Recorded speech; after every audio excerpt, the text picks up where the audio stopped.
Okay, starting back. Hello, everybody, and welcome to the G4A show. This is episode 109. I am Jordan, as always. I'm here every week.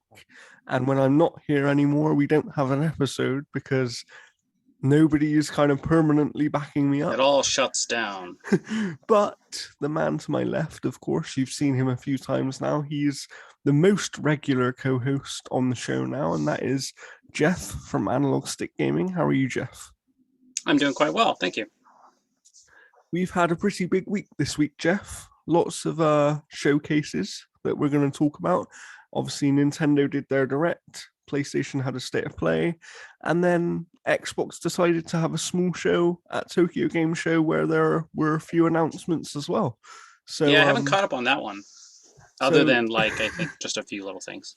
yeah, but I mean, there's a few. It's funny because with Xbox, and we'll talk about it later, but these things are small and they're kind of incremental steps in terms of getting Japanese IPs onto the system and that kind of thing. But because people have waited so long, that's what makes them big steps. Does that make sense? So we'll talk about that in a bit.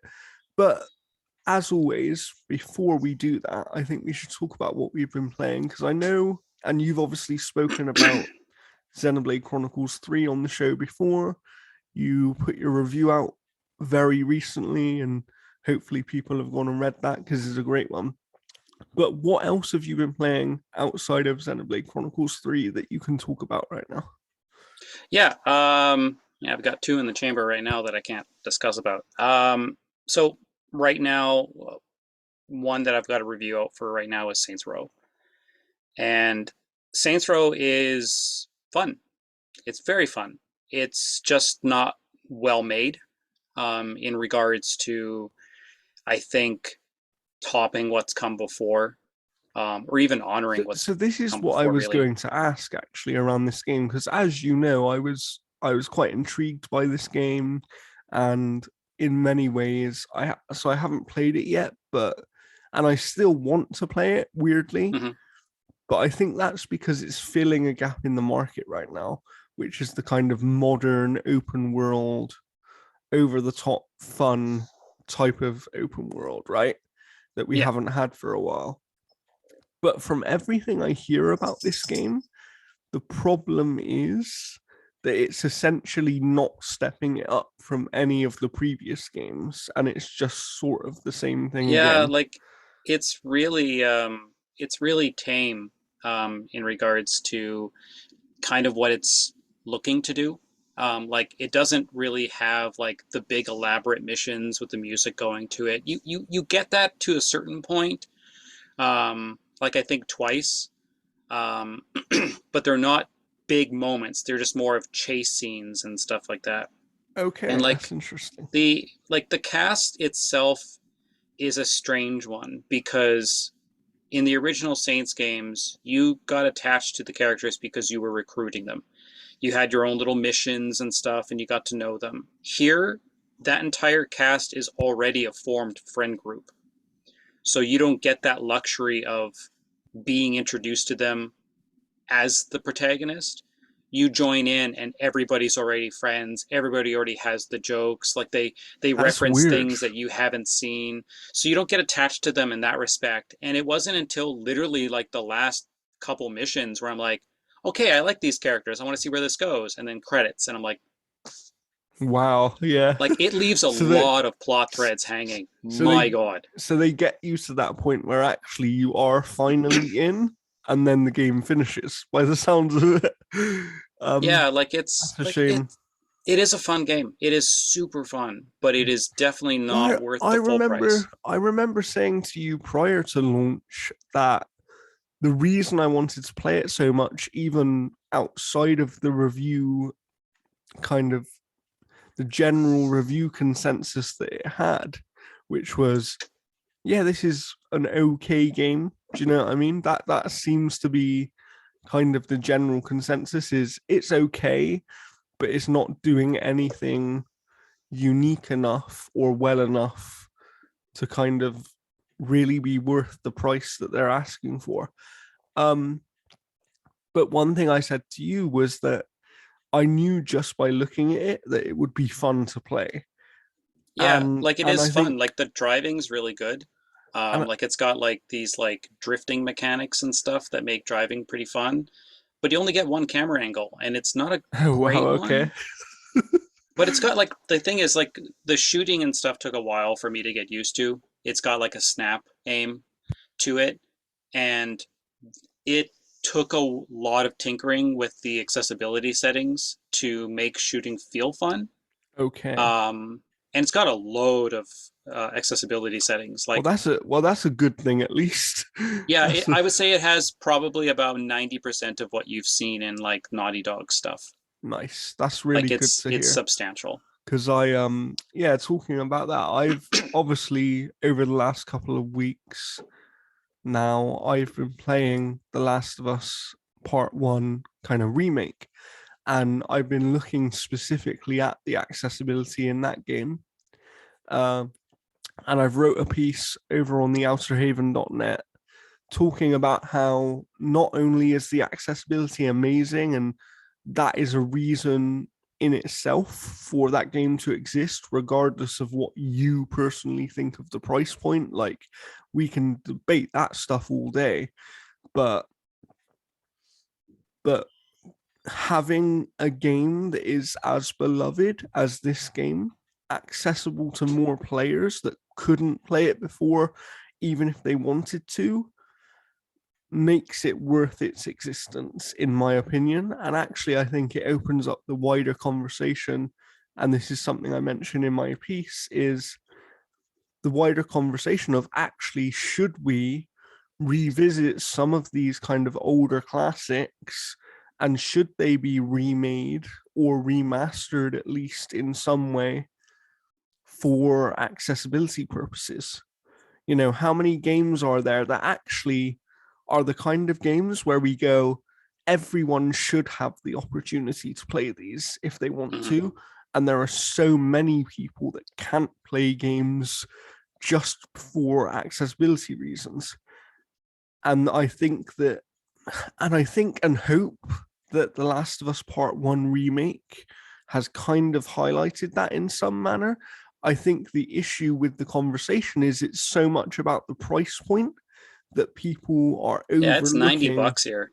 There, people are overlooking the good they have done by kind of remaking this game and adding those accessibility features. Because one thing that players and kind of the general public maybe don't understand is not all accessibility can be patched in. I've seen some people say, oh, why don't you patch these? If it was about accessibility, why don't you patch these things in to the remastered version of the game from PS4?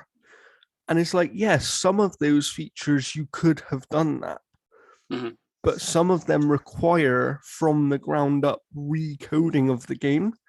And if you're going as far to do that anyway, you might as well remake some of the assets and stuff while you're at it, right?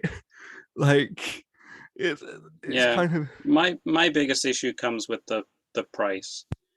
That's always been my argument on it. Like, I'll state this right now: I'm not a Last of Us fan. I think the first game is very good from a technical point of view and from performance. Um, I don't like the second one really at all, but I don't. I'm still not a firm believer in that full price, especially since it does lack its multiplayer mode. Like it essentially lacks things that the original came with. I'm all for the remake in regards to like making it accessible, making it a more and attractive that's product. kind of exactly my point. Is at the end of the day, I wasn't reviewing the game over on the site. Somebody else did the review, so you can check that review out. Yeah. But the point I wanted to make about it was kind of, let's take a step back from the price discussion for a minute, because ultimately whether something is worth the money or not is going to come down to each individual person and their connection with the game, right? Mm-hmm. And it's not for me to say to someone, yes, this is worth your money, or no, it isn't worth your money, because it's up to you to decide that. But I didn't like the fact that the positive aspect of this game, which is opening it up to so many people with accessibility, was being completely overlooked and overshadowed by the negative aspect of the conversation, which was around the price. Hmm. And I just, my hope was to bring some balance to that conversation. So Yeah, that's I what I mean, tried to do in with the end, that a piece. screaming voice is always loudest, Yeah. when it comes to that aspect of it. And like, like I'm glad people essentially get to like replay this game in like, updated visuals and Mm-hmm. stuff like that. Like Well, my again, I think of it like this, Jeff, right? When I was writing the piece, I thought, how many old games are there that some people couldn't play just because they yeah, couldn't adjust the subtitle size, right? And if you're someone who has ever experienced that, where you could not play a game because you could not read the subtitles, so it made it basically unplayable, especially in story driven games. If you've ever experienced that, you hmm, have you have maybe a small understanding of what it might be for someone who wants to play a game and physically can't, just yeah, because of something outside of their control. So imagine how many old games would be infinitely more playable just by hmm, going back and adding the ability to change subtitle size, you know? yeah.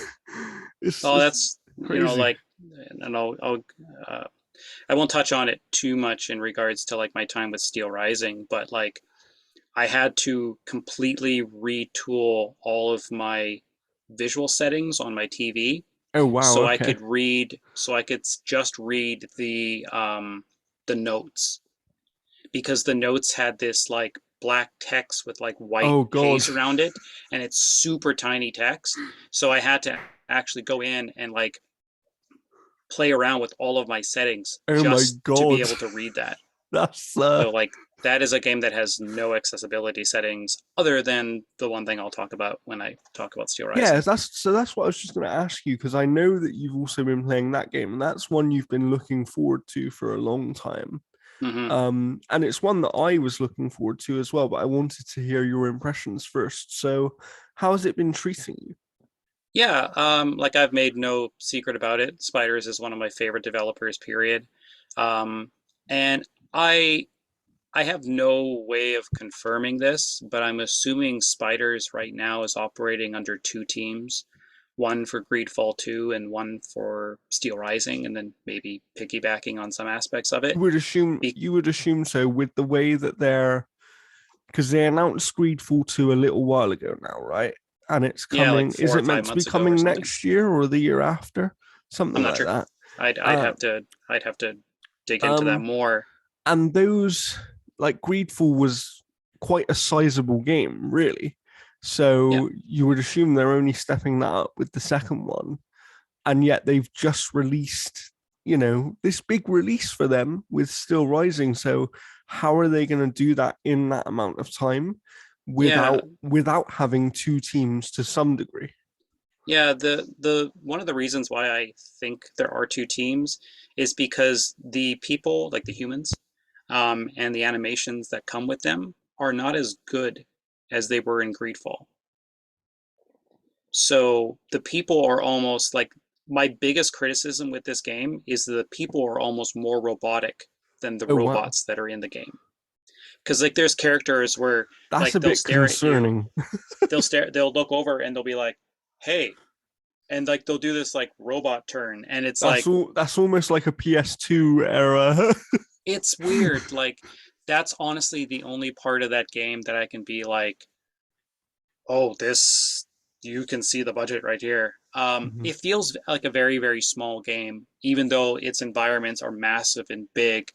Um, but Steel Rising is Spider's take essentially on the Souls like. It's more in common, I think, with something like Bloodborne, especially since you're dealing with like um, the There seems to be Britain a and lots of these style of games popping out of the woodwork all of a sudden.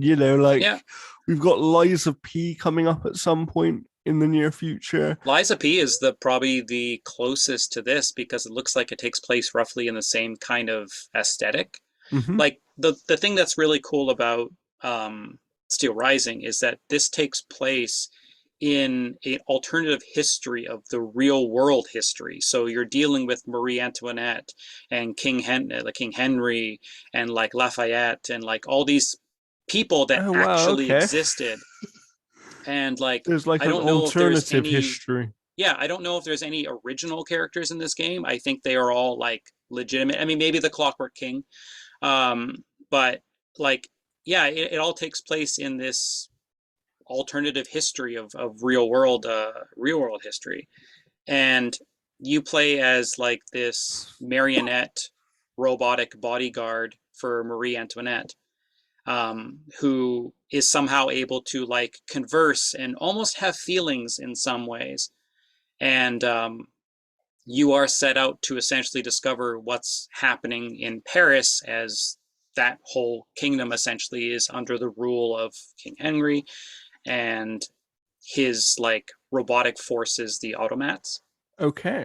Sounds really And cool. it's neat. Like you go to like the Louvre and like Versailles and like all these like real world places. So like it I mean it's a French studio. Yeah, of You know, course.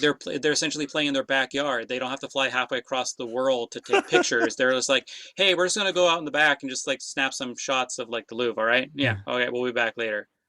Like that's like their playground. So I mean, it's their speciality. I mean, Greedfall, take a look And at it's there is colonialism. and there is something special about, I always find, at least, a French setting in games is always super interesting to me. Mm-hmm. Just because I don't know whether it's architecture or what, but something about it, like even Assassin's Creed Unity, right, which obviously at launch had its issues, bugs, and kind of performance French people issues. didn't have their eyeballs on the outside of their face and their skin ripped off. Oh, this is the first time hearing of this. All that kind of stuff.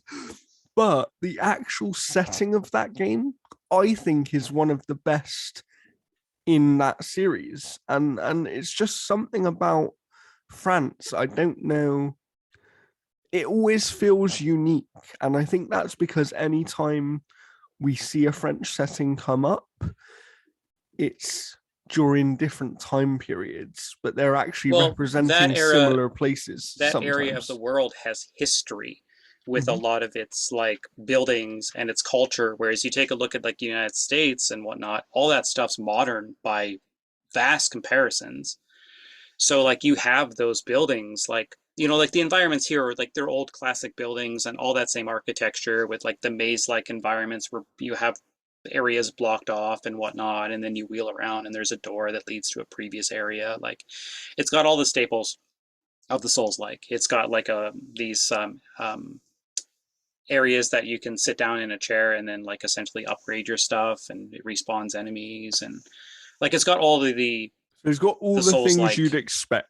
Yeah, it's got all of Okay. it. Like it's you. What's cool is like the weapons essentially become part of your arm. And have you actually written your review for this game yet? I have like 4 or 5 paragraphs written so far. Nice. I just ended up getting codes for 2 games, so those take priority because um, Things that they're you can't codes. talk about yet. They're codes that I were essentially given. So Yeah. like Steel Rising, I purchased. And Um, for anyone that doesn't know, when I've done a little bit of reviewing myself, but when you get a code, there is some aspect of like, okay, this publisher has given me this code for me to review the game. I am providing a service in a way to them. I'm not beholden. That doesn't mean I'm beholden to what they want me to say or whatever, but they do have a certain time scale in which they would like you to review the game. Obviously, you'll yeah. never. So like sometimes you do have restrictions on what you can say, especially if the review is pre-release. It'll be like, hey, don't talk about level 5 afterwards. Yeah, You obviously know, in don't spoiler talk about this terms. particular Mhm. mechanic. I know Last of Us 2 was dramatic for its embargo rules. I haven't had anything vastly too strict, but most of the time, yeah, it's like, hey, don't mention you have the game. Like don't mention, like, don't talk about the game in any capacity up until this particular date. You can have impressions on this date, you can have video on this date, and then you can push your And final the review on and this the date. weird thing is there are some games now that actually go they're kind of a little bit lighter on it as well, where they let you say you have the game almost as Yeah. soon as you have the game, but they Yeah, just like I, don't I let you say haven't you checked have anything my about it. full embargo rules on the latest one I'm playing, but the other one that I'm playing right now, which is me visiting a world that I absolutely love, and have loved in previous games, that one is like you cannot mention you have this at all. Yeah, that's a tight one. Well, we look forward to your reviews of these two mystery games in the future. Obviously, if you don't know, you can find Jeff on analogstickgaming.com. We'll have his links down below in the YouTube description. But Yep. we also share many of his reviews over on our Twitter page at G4A Network. So, Yeah. go Both and of go those and reviews check will us be out out there. next week. Nice, nice. So yeah, as for me, as I said, bit of Last of Us Part One. Other than that, there's a few things really. I've been downloading Assassin's Creed games. I don't know why. I think I might at some point decide to play through some of the older games. I'm just getting that itch for that style of game. Yeah, I want to Um, do the DLC for Valhalla, especially that last one that's going to be coming out. yeah. And of course, there were a few Assassin's Creed related announcements very recently. Things like Assassin's Creed Mirage coming next year. Um, and all we really know about that so far is that it is a shorter experience. It's a smaller map. I think I read somewhere that they've said that it's kind of 25 to 30 hours long as opposed to 100 hours. It's also So, a reduced price, I believe, too. yeah, they're classing it as a AAA game, but it's actually gone back down to what we would maybe call the last gen AAA price. I know here in the UK it's £50, which would be about 60 American dollars. And then I don't know what that is in Canada, but Mhm. maybe Jeff does. Oh, probably. I'd have to confirm the actual price, but usually when like, you take a look at like Last of Us is what, 70 US, and Yeah. here it's 90 Canadian. So it's quite a bit. Usually when something's like 60 bucks, it's usually 80 here. It's not as bad as I think it is in Australia, which I think adds on like another 10 Australia or is really 15. bad. Yeah, yeah, yeah. Yeah. Australia, even the consoles cost them Yeah. considerably more. I just like how they're like Because their games are like more money and stuff. It's like, oh, because it costs a whole lot of money to ship. I'm like, are you shipping digital games? the funny thing is, us here in the UK, we do technically pay more than other territories as well, Yeah. because the way the conversion rates are, our games should technically be cheaper, and a lot of the time they aren't. So, for example, a game that is $70 in the US is often £70 in the UK. And yet, by conversion rates, that same game should cost us around £60. So we're Yeah. paying a lot more of our money I think for the Canada does same. that as well too, especially Sony. Like the one thing that I've noticed um, is a lot of third-party games are cheaper on Xbox because a lot of them in Canada offer the US price Interesting. straight across. Wow. So when I got review copy for Kingdoms of Amalur, the remastered one, when I used to do prices on my website for the Mm-hmm. reviews, I was looking at the PlayStation Store one, and it was $15 more than the Xbox one. Wow, that's And I've crazy. noticed that with a lot of games is Xbox will just do the flat like it's 39.99 US, 39.99 Canadian, but PlayStation will be like 51.99. Yeah, so it's almost like Xbox take the loss from the conversion rate Either that or the guy that difference. handles the conversion for the digital store is just like pushing buttons and like reading magazines and is not paying attention. And if that's the case, I'm like, I salute you, sir. Like keep not doing your job. But yeah, Nice, it's one thing I've nice. noticed, and I mean, like again, like kind of sticking with price as well too is like Sony has increased the price of the PlayStation 5 across all territories except for America.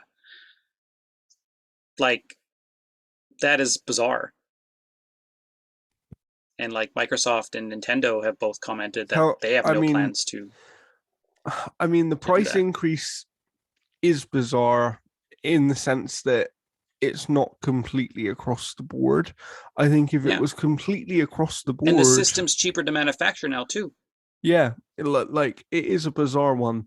I did see that I think it was either yesterday or this morning Phil Spencer has again commented that they will Yeah. not be putting the price up currently. He said they can't guarantee that they never will, but at this Well, yeah, he current said time, he doesn't want to deal in absolutes, but there's no plans whatsoever. And like, I think if Xbox was to even like mark up the Xbox, mhm, they would include shit. yeah, absolutely. You would get 3 months of Xbox Ultimate. You'd get Forza Horizon. You'd get Mhm. whatever. Like, they would And make a I bundle. I wouldn't be surprised to be honest, and I don't know anything, but I wouldn't be surprised if actually coming this holiday season, they probably drop their price slightly just to kind of, you know, push a few more out the door there and kind of put the pressure on with that price Just a big difference, I tweet think. saying, "Hey guys, we're changing the price of the Xbox," and they're like, "Oh crap, we marked it down." Yeah, something like that. Yeah. Um, but yeah, And so like even in what the funny thing too is like the price increase as well for the PS5 is it's more in Japan than it should be given that conversion rate, and that's their home territory. yeah, I know. Like it's bizarre. There's obviously a lot of look. We've known for a while now. There's a lot of changes with PlayStation and the way that they're being run, and they're being run much more as a business, and that's not a problem. But I think it becomes a problem when you don't message things in the right way. Well, Jim And Ryan has no PR skills whatsoever. yeah, yeah. Like you look at Phil Spencer and he can navigate himself around a PR like a landmine, like no problem. And Jim Ryan is just kind of like, yeah, that's bad for gamers. Oh, by the way, coming this fall, Final Fantasy 16 exclusive to PS5. I mean, yeah, we all know what that conversation is, and I feel like we could go over it again and again, right? But actually, let's try and be positive here for once. And I actually want to, as we're on the subject of Xbox anyway, I think we should start with a bit of the Xbox news from this week, which was, if you haven't seen it, Deathloop finally got its release date for the Xbox platform, day one on Game Pass. It's Mm-hmm. going to be September the 20th, which at the time you're seeing or hearing this should be tomorrow. Um, so, if you haven't played that game, it's definitely worth trying out because it does some really interesting, cool things. And it's not for everybody, but it might be for you. So Yeah, I'll have to try it later, just because like the two things that I'm reviewing right now, I have my reviews coming out around that time. nice, Um, nice. but yeah, like it looks interesting. It's weird still that it's getting the full release price. I Yeah, mean, it's yeah, going to be on that Game is Pass, strange. Yeah. but it does come with like I guess some extra things as well too. Like So it's a they've, better version. so yeah, it's a basically it's launching with it's an upgraded version. So it's got a new power, it's got a new weapon, and it's got an extended ending to the game. So there's Oh, nice. actually a new ending to the game. I wonder if Um, they'll do the same thing with Ghostwire Tokyo. yeah, maybe. Um, so that was cool, and I think that was one we were kind of half expecting anyway, and all this kind of stuff. And Oh, and uh, Guilty Gear Strive yeah, so they that got got announced I think for Game Pass as well too, which Yeah. is Hmm. if it's crossplay, that's going to ignite that community They even had more. they had a humongous amount of crossplay,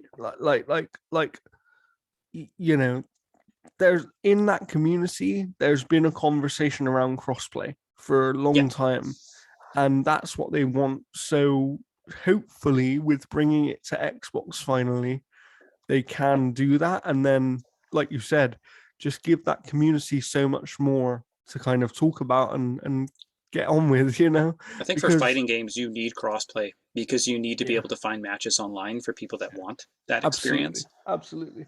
Um, other than that, the thing is, they did such a good job at getting so many of these kind of beloved Japanese and Asian market IPs onto the Xbox finally.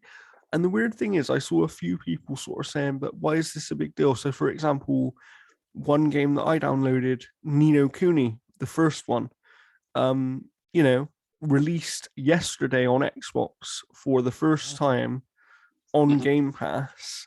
And it's like, but that's a beloved IP that people who only have Xboxes may have wanted to play for years, and now they finally can.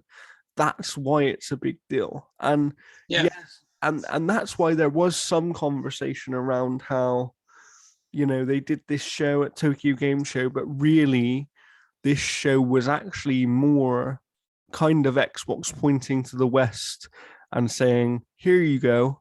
We're finally getting the IPs you really want. And but at the same time, I think there was an aspect of letting the Japanese audience know, especially with Game Pass yeah, because like that console's sold more in Japan than all of Xbox One yeah, did already, right? before. So I So mean, yeah, it's like when you make a Game Pass, like a subscription service like that, attractive to a Japanese audience, not to mention cloud gaming, because like Japan is very handheld focused.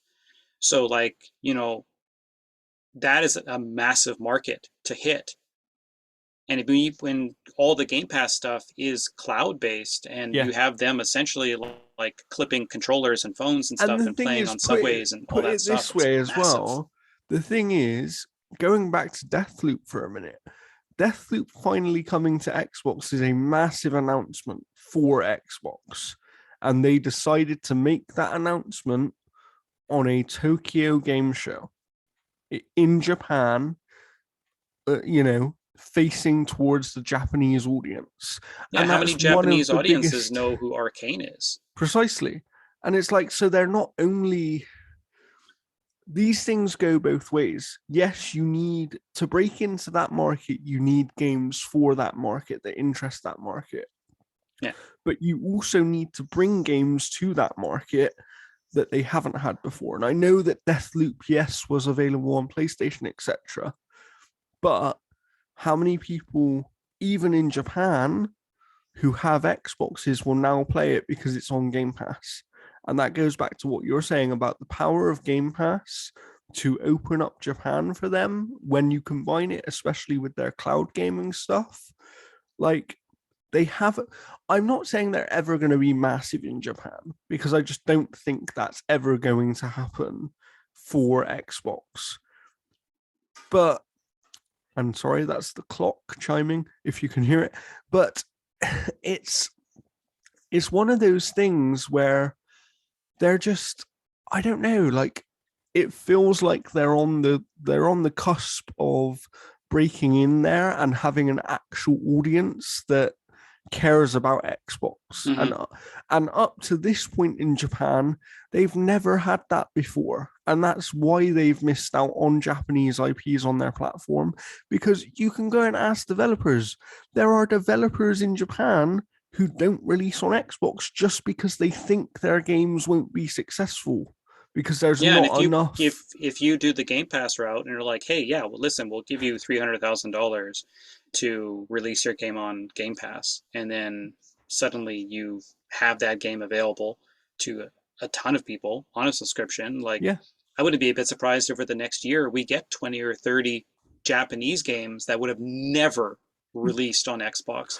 I honestly wouldn't be surprised. Like there were some announcements the other day of new Yakuza games, right? Or one game that is a port of an older game that's never been in the West before.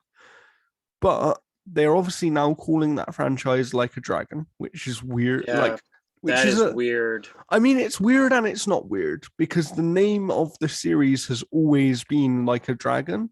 It's just that in the West, they always No, called it but Yakuza. my main thing is like you get people that are like they see like a Dragon Ishin and they're like, oh, it's amazing, and then they turn it on, they're like, wait, where's Ichiban? Who's Yeah, this guy? yeah, yeah. Who's this guy? Like It's changing it's it, changing it this late to have parity yeah, across all regions it should creates be Yakuza confusion. Ishin Hmm. and have like the Kiro stuff like Yakuza and then the Ichiban stuff like a Like a dragon. dragon. Yeah, yeah, yeah, absolutely. I haven't even watched the Like a So Dragon 8 trailer yet. there's a few games that have been announced. You got Ishin, which is a port of an older game that never came to the West. You've got Like a Dragon Gaiden, The Man Who Erased His Name, which is a spin-off of the main Yakuza series, um, which sees the return of Kiryu as the main character and is going to show you what happened to him after Yakuza 6 and kind of up until you would assume Yakuza 8, because he is going to be in Yakuza 8 as one of the Hmm, main characters. Um, nice. so there's kind of a spin-off game there to kind of fill in the gap, and it's going to go back to this spin-off game is going to have the action-based gameplay style of the original Yakuza games, and then Yakuza 8 is going to have turn-based. But I Yeah. wouldn't be surprised, to be honest, to see one of these three Yakuza games over the next 2 years go day one on Game Pass. Like, I really wouldn't be surprised because Yakuza's been a massive success on Game Pass. It's a worldwide franchise at this Mm-hmm. point. I just think, one, I think Xbox would be silly to not pay the money for it. And I think the amount of money they'd be willing to pay, Sega would sort of be silly to not take the money.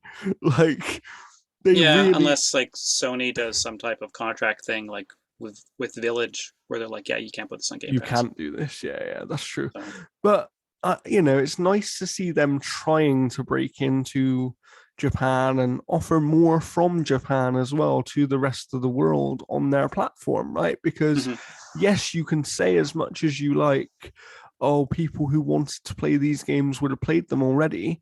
But actually, going back to Yakuza is already proof that that isn't true because Yakuza was locked on PlayStation for years and years and years.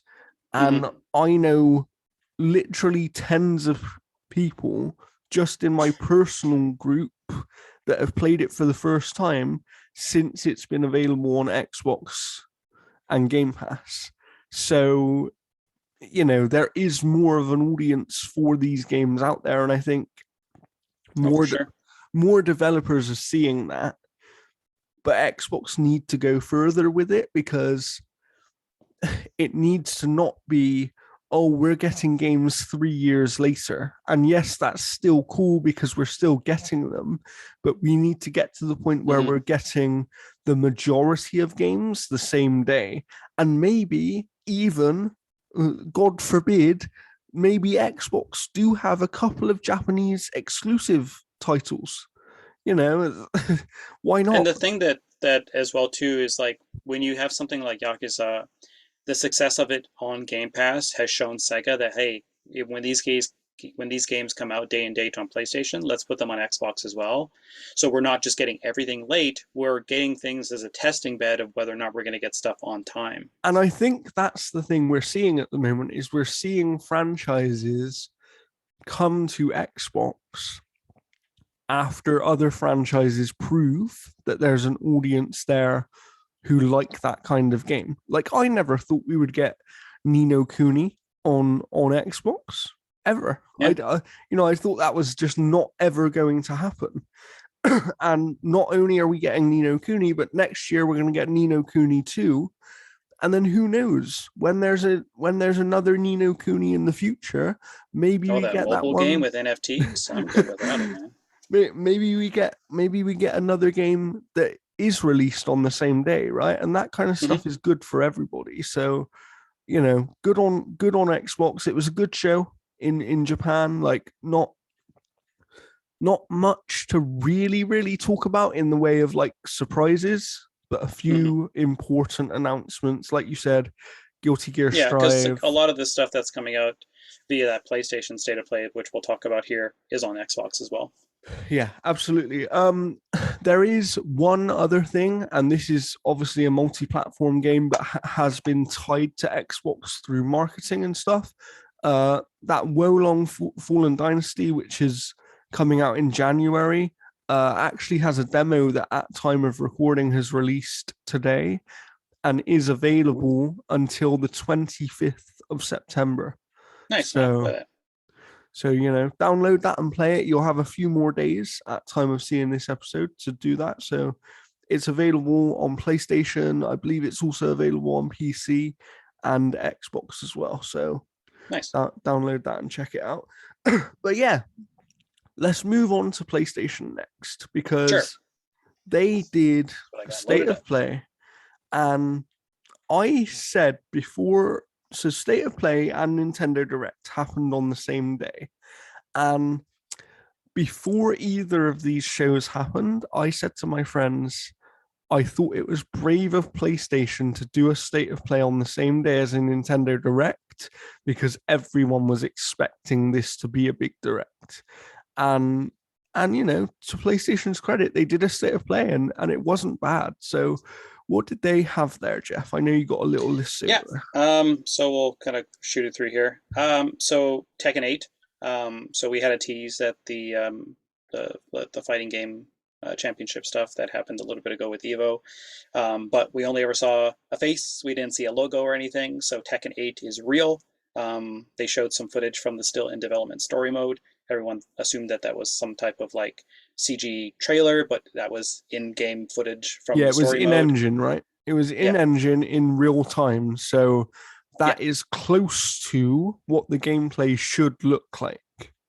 yeah, and it looked stunning. Yeah. Like if you watch Maximilian Dude's reaction to it, he just loses his mind. It's so fantastic. That yeah, so Tekken 8 looks fantastic. We had a couple VR games in Star Wars Tales from the Galaxy's Edge, as well as Demio.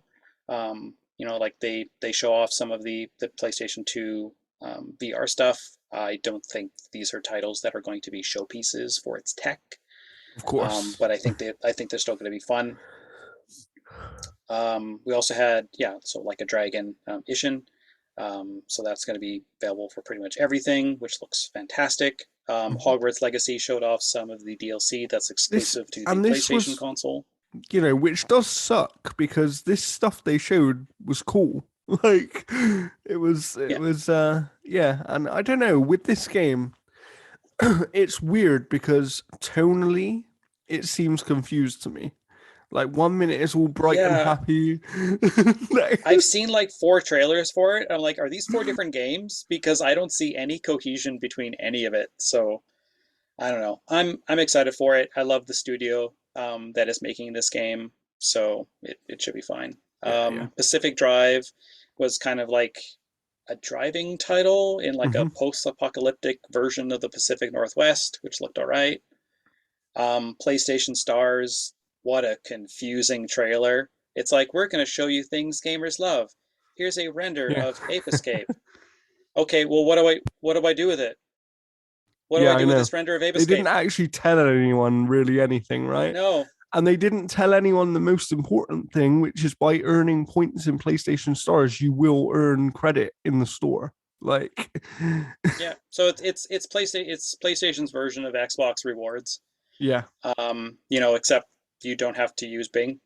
That's yeah. about the only major difference. And they've taken a while to do it, and they're giving you some weird kind of almost NFT like I rewards. know, like it's like, but when she's like, we're introducing things that gamers love, digital collectibles. I'm like, okay, all right. what like that was such a bad trailer in regards to explaining what PlayStation Stars was, and they directed everybody to the blog, which detailed more of it. But I think that a better script could have been written for detailing what Absolutely it was. agree. Absolutely agree. I Um, I basically tuned out in that section because it was just I was just like terrible. screaming in my head. I'm like, this is not how you explain what this service is. We had Sin Duality, which is the latest announcement from Bandai Namco. It's a third-person game featuring mechs and a little anime girl. Essentially, it's expecting a 2023 release. Yeah, and that is Um, on all systems as well, I believe. okay. Yeah, because I Um, saw that Xbox had a trailer for it as well, so I know it's on oh, okay. Xbox. It kind of had like a Near Automata kind of vibe Mm-hmm. to it in some Mm-hmm. ways. Stellar Blade, which was the previously titled Project Eve. Yeah, When that so title was first shown off, it was supposed to be multi-platform, but Sony locked I down know. Yeah, yeah. exclusiveness on it. That was an interesting one there, especially given all of Sony's. And look, I know that Call of Duty is a different thing, but given all of Sony's conversations recently that they've been having in public about how bad exclusives are and Yeah, withholding access to certain listen, everyone should play games, Call of Duty, but coming next year, exclusive to PlayStation 5, Final Fantasy 16. Stay tuned. it's so Yeah. weird. I get it. Um, Don't get me wrong. It's business, but yeah, that was a weird one because, like you said, that game was initially announced as a multi-platform title, yeah, and and then it's like, oh no, now it's exclusive. That's unusual to see something like that because usually a game yeah. at announcement will be exclusive and then it might go multi-platform later. I've seen that I wonder if happen. Sony was waiting to see what the reaction was like to it, and they're like, "Oh, hey, yeah, this trailer got like 2.5 million views. Yeah, Let's lock it maybe, down." maybe. So, This game personally didn't actually do a lot for me though, so oh, I'm pumped for it. It fair looks so enough. good. Fair enough. I mean, But there's one that I'm looking forward to a little bit more than that one for sure. the next one is Team Ninja's latest is an exclusive title to PlayStation 5 called Rise of Ronin, So this is the one. which I think this is looks cool. yeah, it looks actually pretty decent. It's like a combination of a whole bunch of different games all in a Yeah. And Japanese setting. weirdly, it doesn't. Maybe it's just me, but it doesn't look much like a Team Ninja game. Like Yeah. just from a gameplay perspective, it looks like it's Well, going to play a little bit differently. Team Ninja's under different leadership for the past like what 4 or 5 years, right? Because they didn't wasn't Itagaki or something like Oh, I'm not in sure. You charge? could be right. Because Yeah. I know that he left or whatever. My understanding was Team Ninja was under new leadership for the past little while, so that could be why. And then they closed off the show with what everybody was looking forward to, Knack 3. No, God of War Ragnarok. Um, Game this that I trailer, didn't need to oh, see more of. This is the oh, thing. just show me more. So I'm weird on this one, but I was sold on this game. This like I didn't need to see more of it. I haven't even been looking at the Game Informer coverage, Yeah, nothing, because I don't need to see more of this game. However, I understand why this trailer got the reaction that it did because I think this did a lot for people who wanted a reason to care about this game and like, oh, why should I care about this one? Is it going to be just more of 2018?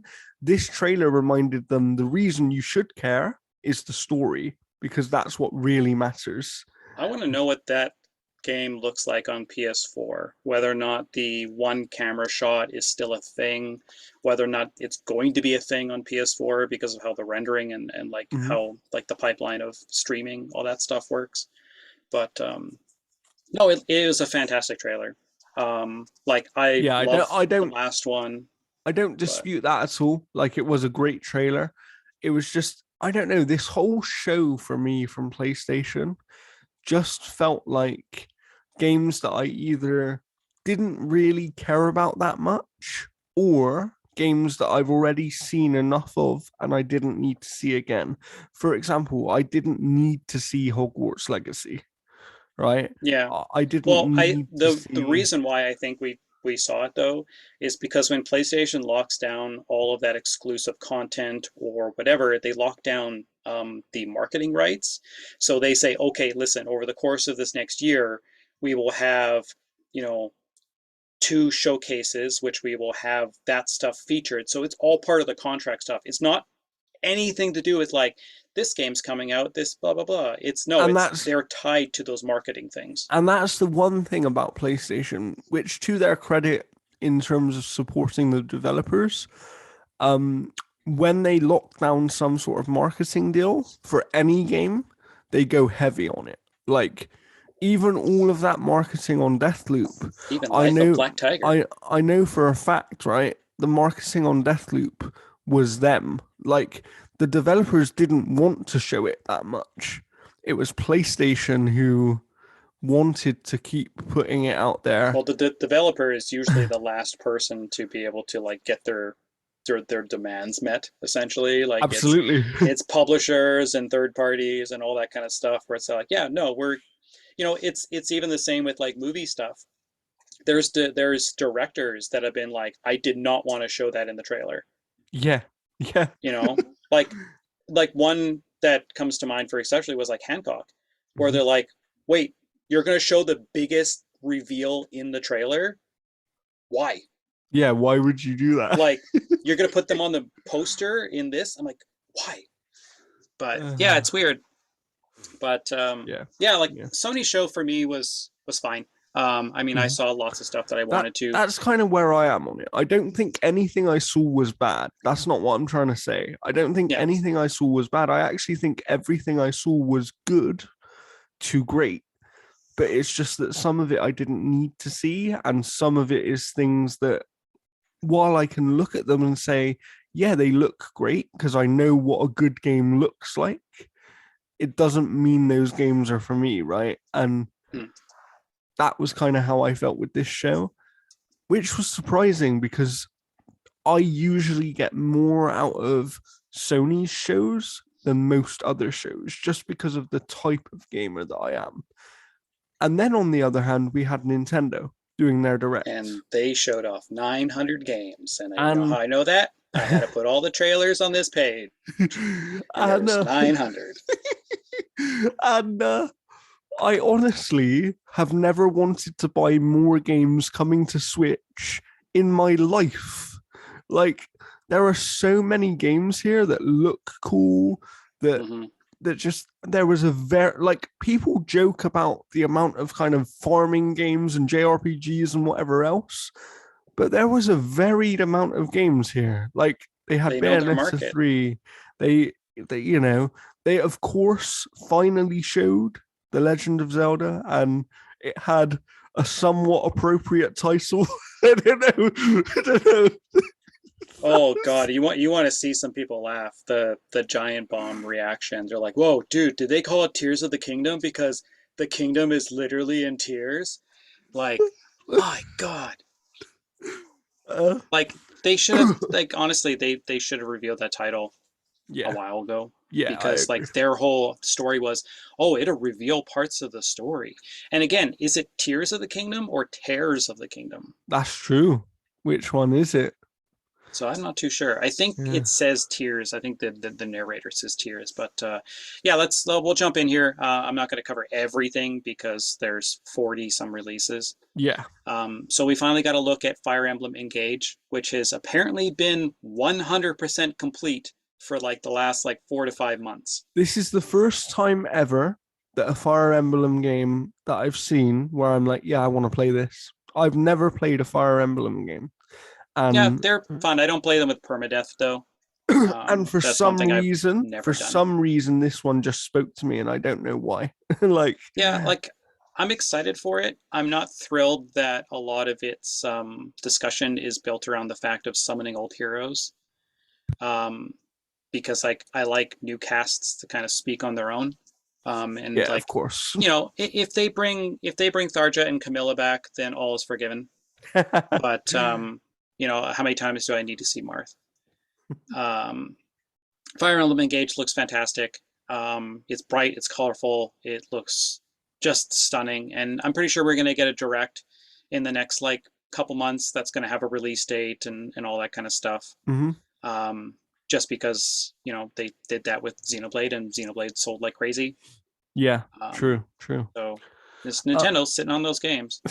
well, yeah, but this is the smart thing about Nintendo that I think other kind of studios and studio groups need to learn is like sometimes it's okay to finish a game and not release it straight away.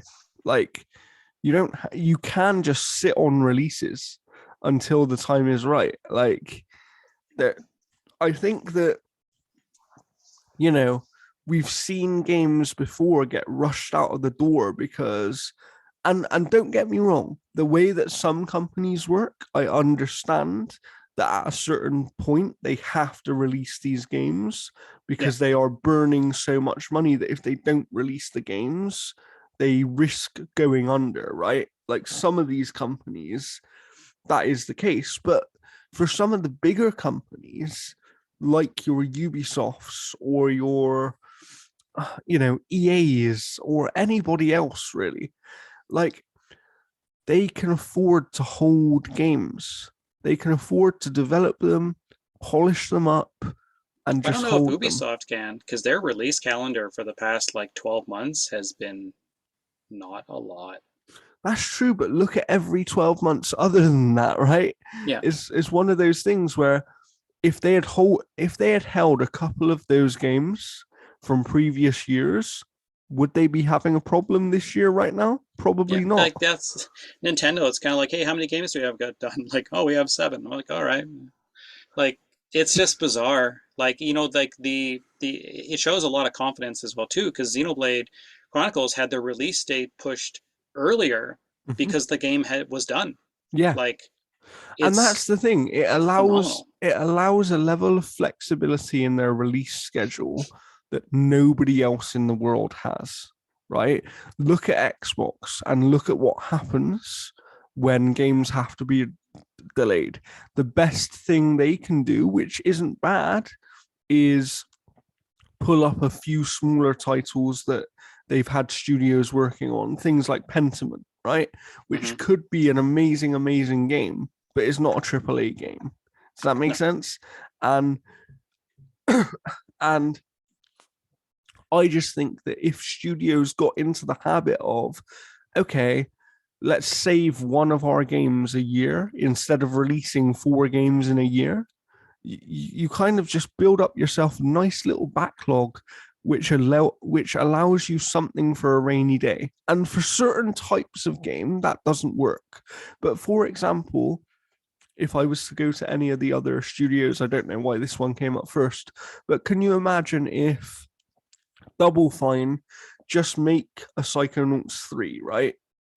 And then they might sit on that for 18 months because maybe the time isn't right in the release schedule to just hmm release it. Maybe you wait for a gap, because especially after the second game, that would be a highly anticipated sequel. Like people yeah, loved that second game. Um, and I just think things like that, and it's something Nintendo does so well. And I don't quite understand how.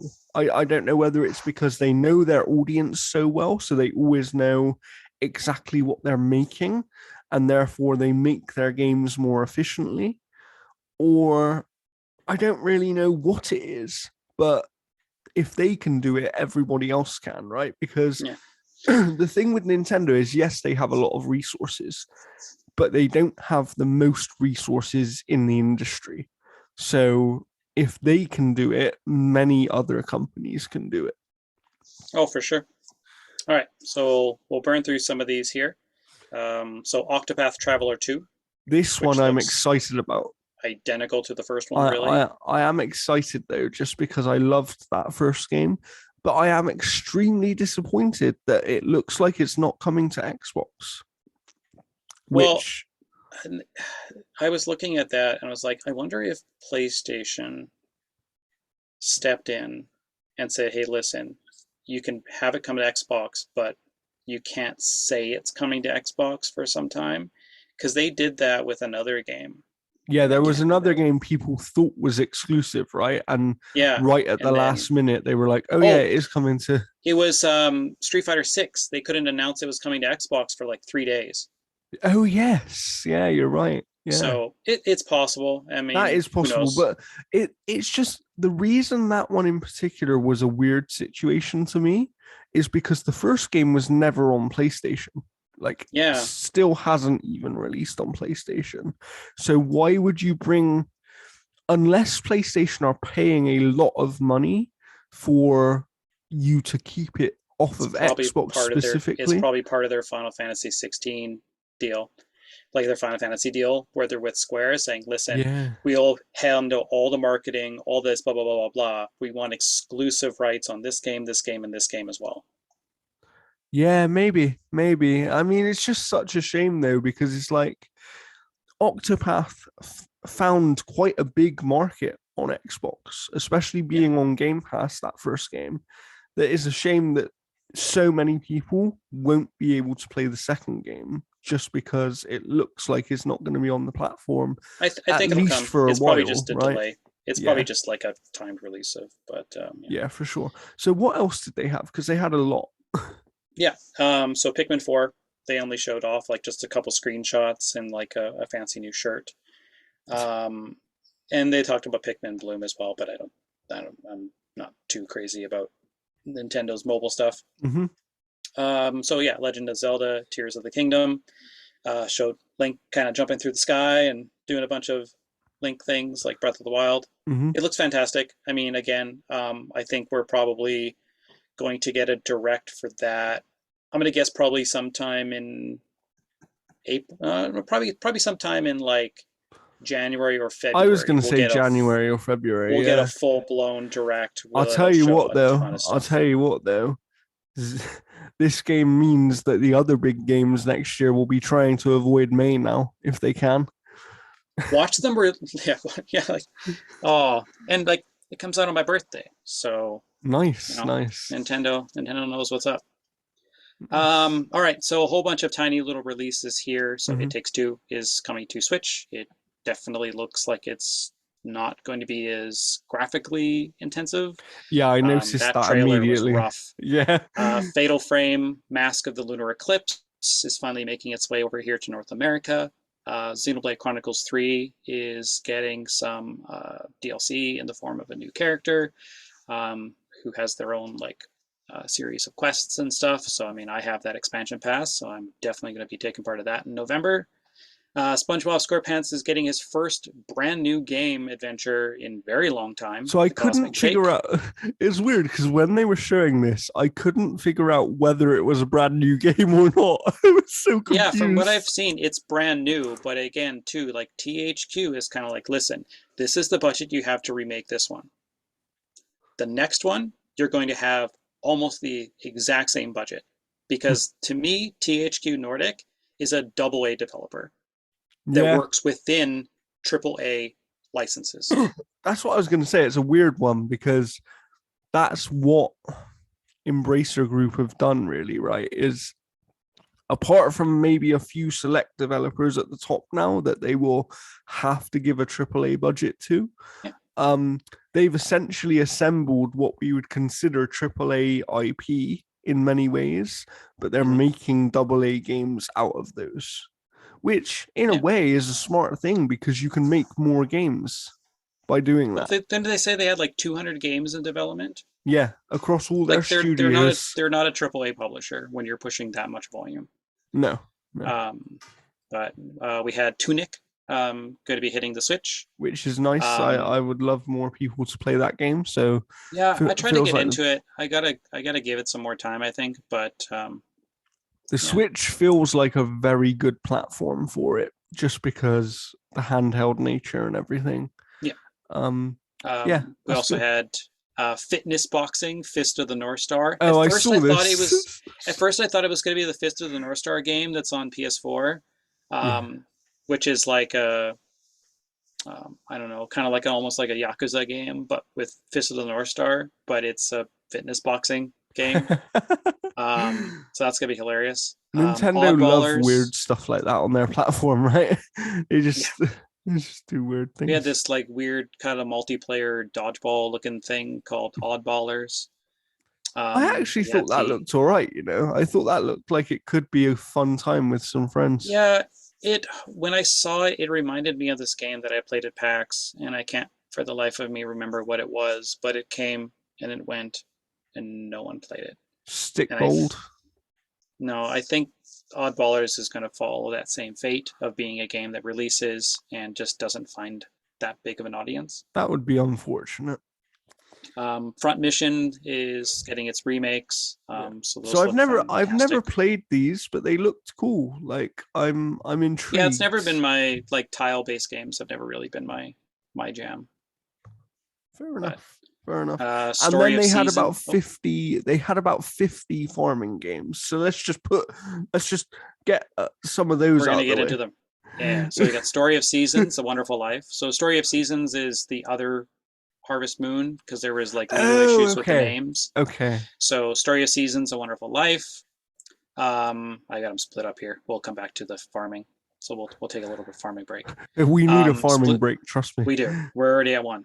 Splatoon gets some post-launch DLC with some more Splatfest stuff. Back on the farming, we got Fae Farm. So that one almost has like a Final Fantasy Tactics like Some of these visual farming games, I will visual say, sense. some of these farming games genuinely looked great. Like Yeah, they looked very good.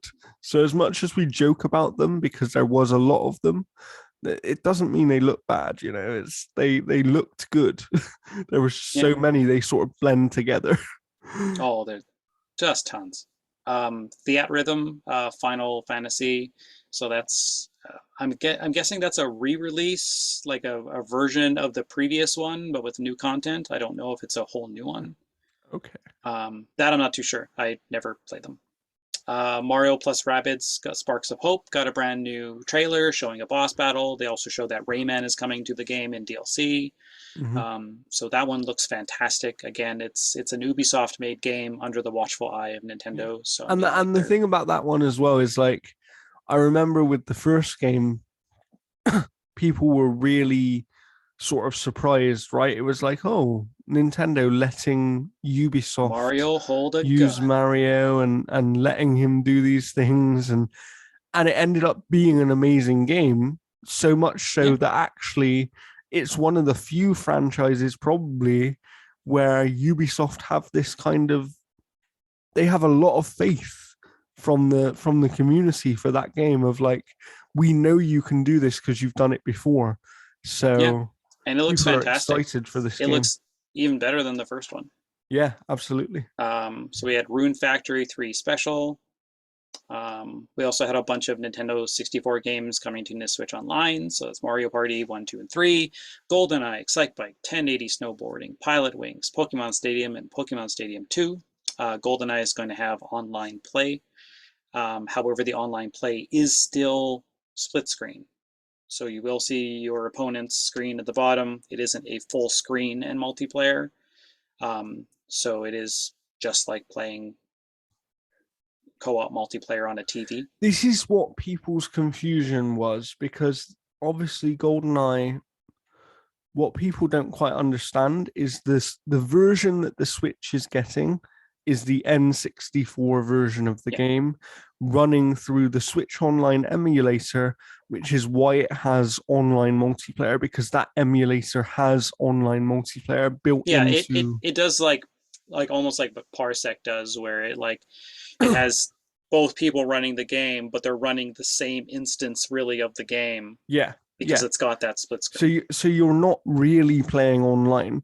that's Yeah, that's what's that's what's happening, and people are getting confused because this game's also coming to Xbox, but the version coming to Xbox is a brand new version of the game in many ways because it's a it's 4K, higher frame rate, kind yeah, of slightly improved textures and all that kind of thing, and they've if they wanted to have online multiplayer in the game, they'd have to specifically build a mode for it.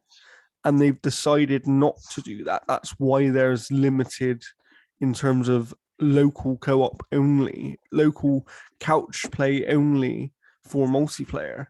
But Yeah. that is how this game should be played anyway, in my opinion. So, I don't think it's the end of the world. I think there's just a little bit of a misconception over Well, with why. James Bond, it's always the end of the world, Jordan. I think Saves there's the world. there's just a bit of a misconception over why the Yeah. Switch had online multiplayer, and it's nothing to do with legal agreements. It's nothing to do with licensing and all this sort of stuff. It Yeah, it's is just different versions of the literally game. just because they're Yeah. different versions of the game, and the Switch isn't getting the new version of the game. It's having the Nintendo 64 version of the game running on an emulator that has multiplayer built in. That's all Yeah. it is. Continuing here is Square's desire to use this font forever, Various Day Life. So that's coming out. We've also got Mario Strikers DLC that brings Diddy Kong and Paulina. Mm-hmm. I Um, feel like this game's dead though, right? Like, is anyone playing this I game anymore?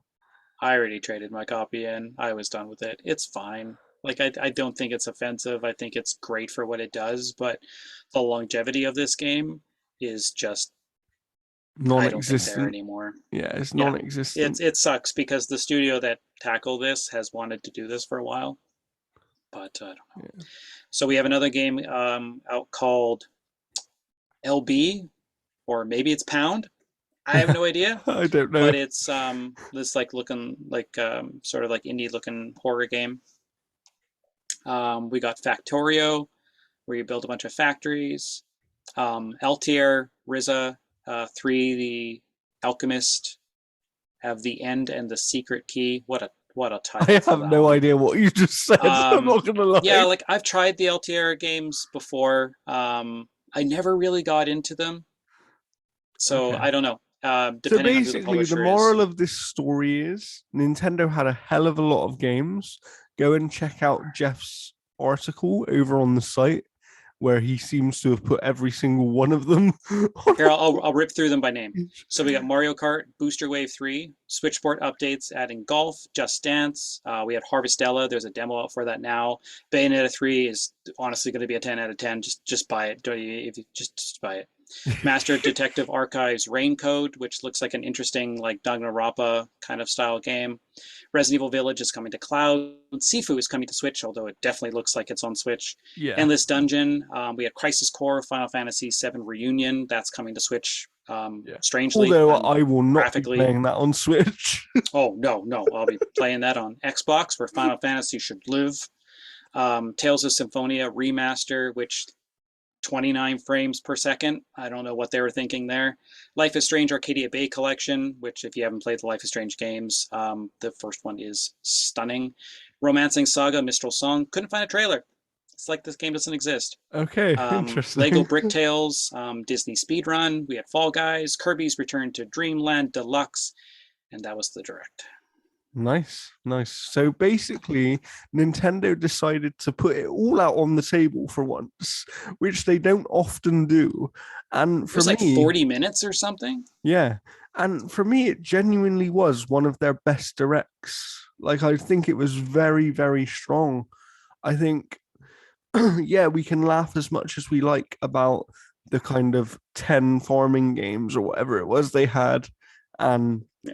countless JRPGs, but JRPGs are synonymous with Nintendo, as are these farming style games, as are these games with kind of any sort of life sim elements in a way, Mm-hmm. right? And it's just like, that's what Nintendo is. They know their audience. And, I was chatting to one of my friends who said like it was a good show, but there wasn't much for him.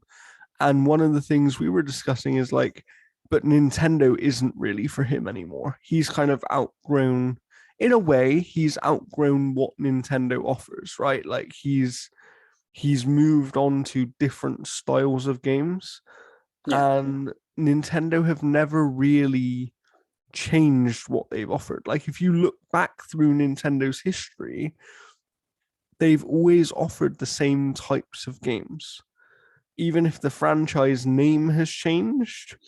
And there's and is they don't often offer brand new things that they've never offered before. And that's not a bad thing. That's actually a strength of Nintendo because that's what helps them to build this kind of nostalgic factor and then have these exciting shows. Like look at something like Zelda Tears of the Kingdom, right? And it's like there are people who will buy Nintendos just to play that game.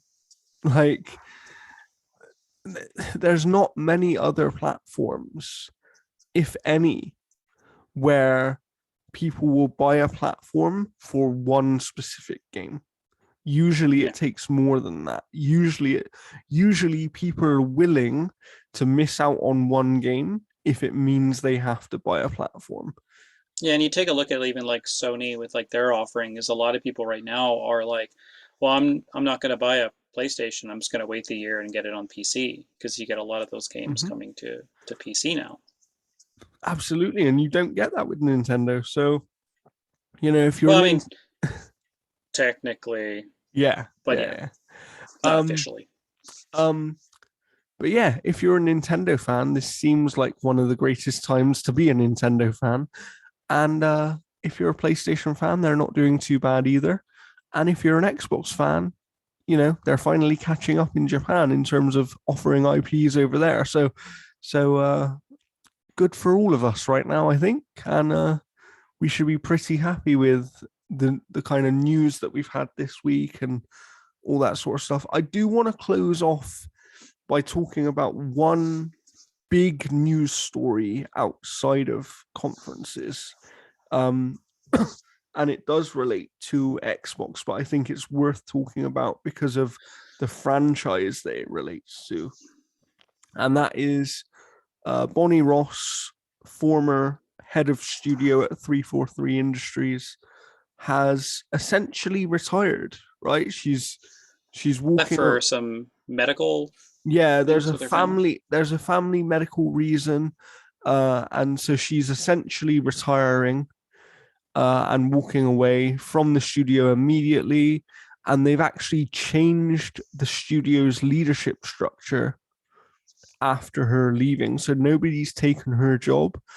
There's basically a guy that is now head of studio, and then people who are running different aspects. So they've almost split her job into three different Yeah, roles, they and kind of three had people to are taking like those things. 343. Like Bonnie Ross seems like such a fantastic person. I know people personally who have met her, Yeah, but 343 I don't think has been in a good place in regards to how it's been run for the past couple of years. yeah, You yeah, had people who essentially were brought on to work on Halo Infinite. They worked on it for like 6 7 months. They were let go. New people came yeah. in. Like they And lost a lot of that experience. and the weird thing is as well, the guy who's become head of studio has actually only been, from what I could tell in a little bit of research and everything, because I don't know this person. Yeah, I haven't met them yet or anything like that in my working relationships. But yeah. from what I could tell, they've only been at 343 since 2020, and they are now head of studio. And that could be a good thing or a bad thing because like that fresh approach might help or the Yeah, inexperience may hinder. Like, yeah.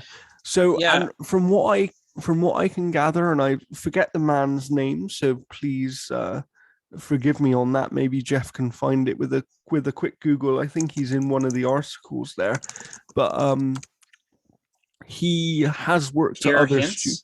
That's him, yes, and he is now head of studio. What's this studio veteran? It says studio veteran, but this is my point. He's not a studio. He's an industry veteran, but he's Yeah, not a studio veteran. Um, and from what I can gather, he was one of the guys, or maybe I'm misremembering. I think what it was is he Well, rose he to was a the studio leadership head role. of Halo Master Chief Collection, And what year was that? um, Do we know? 2019. Okay, so Um, 2019, not 2020. Okay. he his resume is pretty vast, but none of these are big titles, No, no, like this at is all. yeah. Mm-hmm. Like, Hmm. But Blade he's Kitten, got a Atari's lot of. Greatest Hits, Dungeons and Dragons, But where Daggerdale. where I think though he might be very helpful to them Yeah, is he has a lot of experience as a producer, right? And producers yeah, essentially run things. They essentially make sure everyone is doing what they need to be doing. yeah, And from what I can tell as well, he is the man that in many ways was credited with the resurgence of the Master Chief collection and kind of getting that to a place. yeah. He was the studio head there apparently for it as well too. Yeah. In Um 2019. So so yeah, so now he's the studio head of 343 in total, and it's like it's going to be interesting to see what happens under this new leadership, because Bonnie Ross obviously was with Microsoft for many years, trusted employee, kind of heading up the Halo franchise for a very long time. But the teams under her leadership have had ups and downs, right? They've done some very good things and they've yeah, failed to execute on other things. Um, and I saw the writing on the wall a little while ago. I think, as many people did. I think as soon as people like Joe Staten come back in and kind of he contacted Xbox to say, essentially, let me come back in and help you because I don't want this franchise that I created to go down the toilet. And but again, there's only so much he can do, right? Uh, especially if you come into a studio that's as fractured as 343 was. Like, I yeah, don't even want to know the shipping state of what that game was like before he came in. I Because, know. It like, would I have love been Halo really Infinite. scary. Unbelievable game.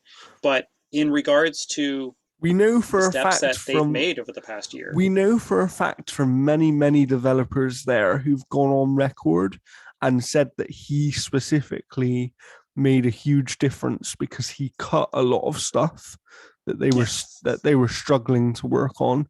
He cut things that they were still after launch struggling to get working, and I think he was the only one by the sounds of it who wasn't afraid to cut things. And it's because he was coming in with that fresh set of eyes and kind of like, look, this isn't going to work. So let's just Yeah. not do it at all.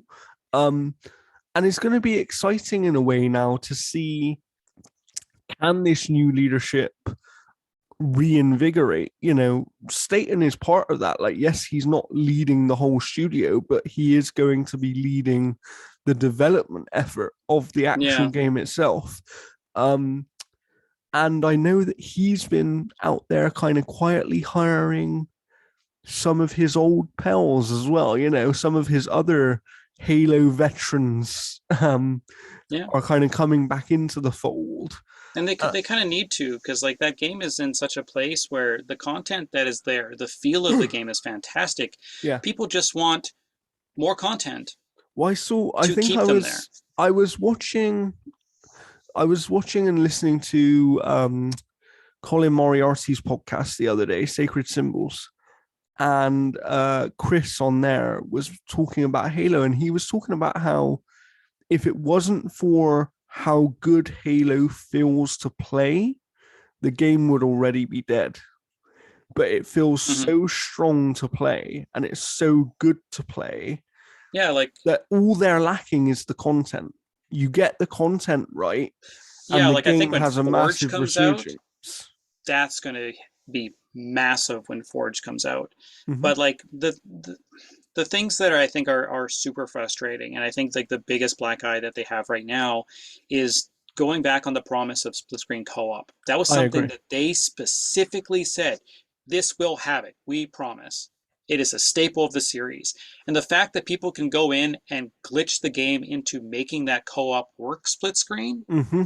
Yeah, is the biggest thing. If that was not there, if the 99% version of split wasn't screen there. co-op Yeah, wasn't there, it wouldn't be much of an issue. But the fact that people can actually play it means that it is practically there. it's close, right? Microsoft It's literally just close. needs to, yeah, Microsoft just needs to hire like, say like a dozen engineers or whatever.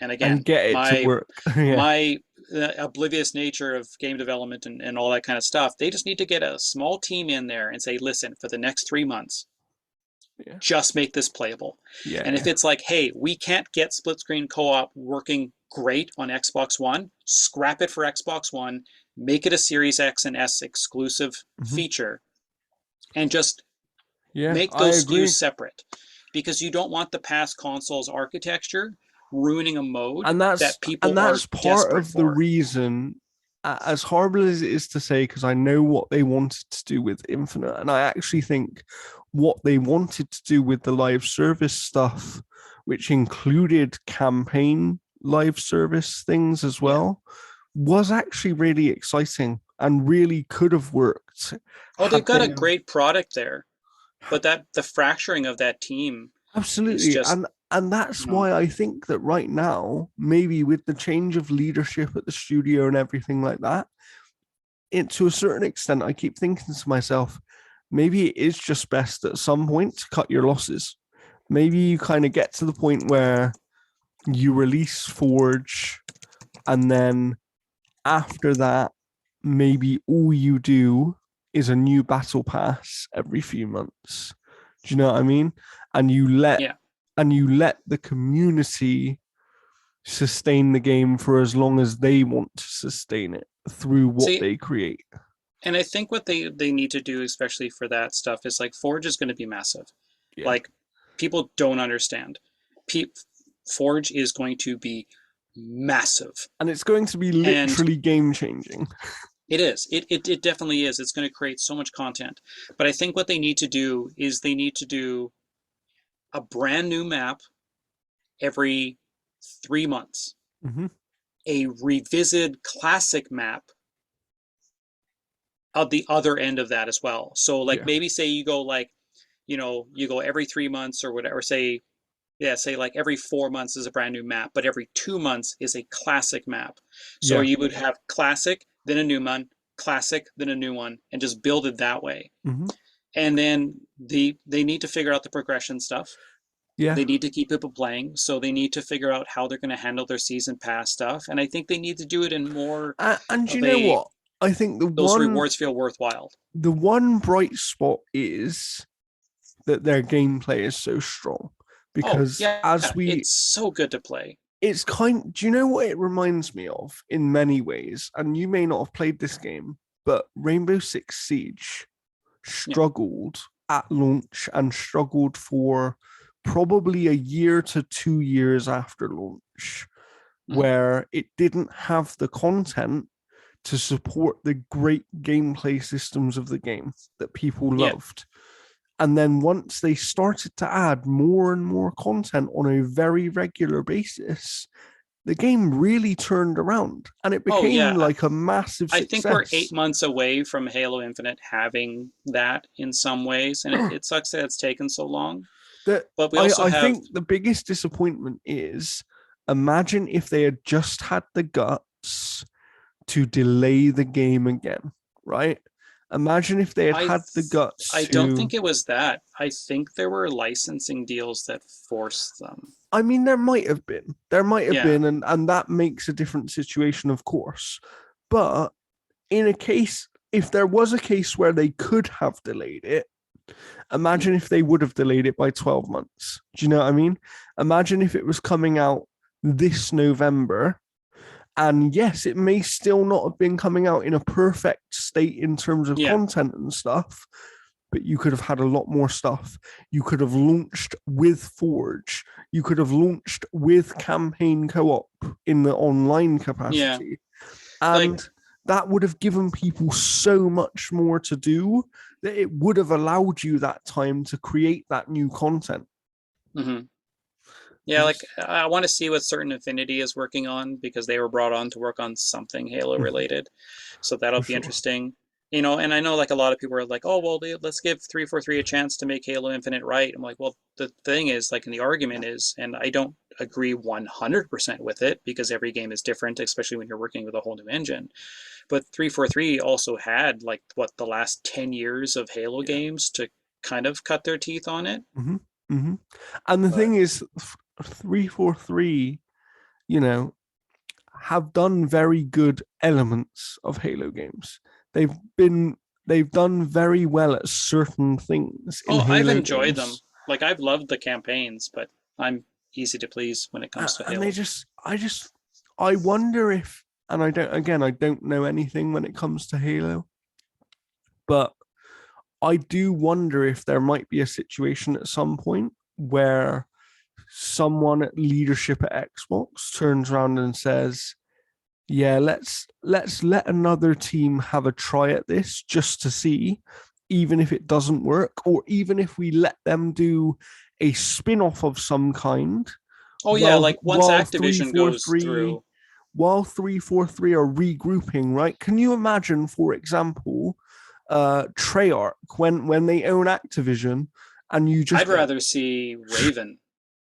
yeah, oh my god, I didn't even think about that. Like Raven would be fantastic for doing, because that's what you do. You do Halo Infinite and its expansion stuff all through 343, and then you have Halo: The Spartan Chronicles or something like that, and that's You just can have Raven. spin-off games, right? Yeah, yeah. Yeah, I because like just everyone's like, oh, they should create Halo spin-offs. They do so well. I'm like, well, they had Halo Wars, they had Spartan Ops, like they've had spin-offs. Like, what I do you mean, want? A Halo card game? it's gonna be interesting to see. I want Halo Mario Kart. It's just like Yeah, just Halo card, just warthogs, and all it is everything's exploding behind you, and it's just a race for that. Yeah, um, I mean that could be super fun. I mean, like a Halo fighting game. I do mean, you it know? worked in Dead Well, or I think Alive. this is the thing, right? And this is the one thing that Xbox as a whole Yeah. really do need to work on outside of Halo is doing different things with their IPs in terms of you can do some really interesting things with Well, the thing is, they Gears. they kind of have because they had Gears Tactics, right? And then they had the Gears mobile game, so they've done them. I think what you're kind of bleeding into is like more drastic offerings of that franchise Like, and can you stuff because imagine? like you're still following the cog in Yeah, Gears Tactics. yeah. Like, I'm not saying that this would work, right? But just hypothetically, can you imagine Ninja Theory making a Gears game? Do you know what I mean? And having that almost psychological I don't think a horror-ish edge I don't think to a it. Gears game because they're like, I mean, Hellblade: Senua's Sacrifice aside and stuff like that, they're more of a kinetic action kind of Yeah. studio based Mhm. off their pedigree. Yeah. Like, if My anybody point was is to take my over, point is more my point is more I'd like to see them throw some of their franchises to yeah, completely unique teams that we wouldn't expect and just yeah, see what they can come up with. And it doesn't even have to be the mainline series. Have it be a spin-off. And that way you can keep the mainline thing separate. And if the spin-off doesn't work, you bin it and never do it again. It's just yeah, and I think yeah. the other thing is Game Pass is just an amazing place to take those risks because it takes so much risk away from you in terms of if something fails, nobody really cares. Like in terms of the actual player themselves, they're not going to be like, oh, I paid 50 quid for this or I paid $70 or whatever Yeah. because they're playing it on Game Pass. So they're not going to care too much if it's not really what they wanted. It's worth trying, I think. And yeah, hopefully with Halo anyway, under new leadership and stuff at the studio, we can see we can start to see an improvement and maybe Mm. and maybe to a certain extent a change in direction for them because they've clearly struggled over the last 10 And years or so. best thing about where Halo is right now is the most important part, which is it fun to play? That is there. Yeah, and they So it would nailed be a that, right? completely different story if everything was failing. But the fact that it is so good makes people that desperate for new content. And and that's exactly what we were going on about before. Like when the core of a game is so good, especially when it yeah, is a live service game, it's always salvageable. And that's something that's quite new in this industry still. But even something like Destiny, right? Destiny 2 has had its ups and downs. It's had its, yeah, it has its times where people just get fed up of it and there's not much to do. But they came with this cadence eventually where they just figured it out.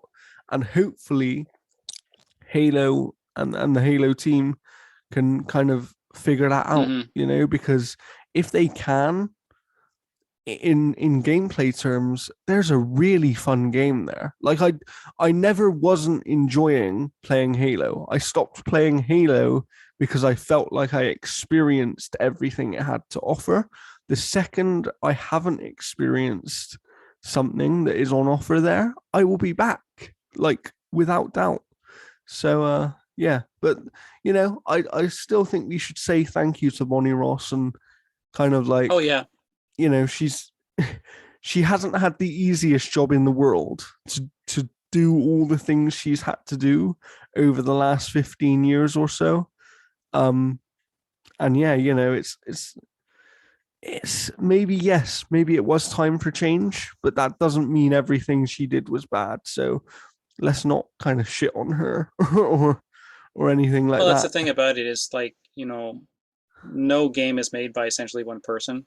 Mm-hmm. Like even for all the, praise that Hideo Kojima gets, dude is He one has person people of, helping him, right? Mm-hmm. so yeah, like, Bonnie Ross isn't like her leaving and her staying is going to have, I think, not wide brushstrokes of massive change in either way, because again, like structuring the teams and pushing them into different directions Yeah. is where most of that change I think happens. I think that's the thing, and that's exactly what you're saying. Is like the change is in the structure and the management and the ability to kind of see a task through, right? And Yeah. and and that kind of stuff. That's what will change, and that's exciting to see because, like any studio ever in existence, when there's a leadership change, things do change, Mm-hmm. but we as players might not see that for a very long time. We might not see what those changes mean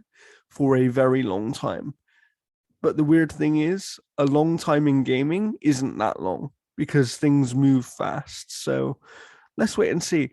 Well, that has been our episode 109. I would like to know from all you listeners and viewers, what was your favorite show of the week? What was your favorite individual kind of announcement or trailer or whatever it might be? I know that many of you will say the God of War Ragnarok trailer. Many of you, I'm sure, will say the Legend of Zelda trailer. But was there something other than those two that stood out to you? Let us know in the comments, and we will see you next time. Jeff will be back in a couple of weeks, and look out for some of his reviews that we will share on our Twitter at G4A Network, and you can find Jeff at Necromancer, which we'll link below, and also at what's the Analog Stick Gaming handle, Jeff?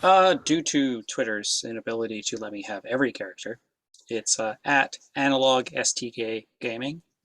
So you can find me there, or just analogstickgaming.com. Nice. We will link all of that stuff below in the description.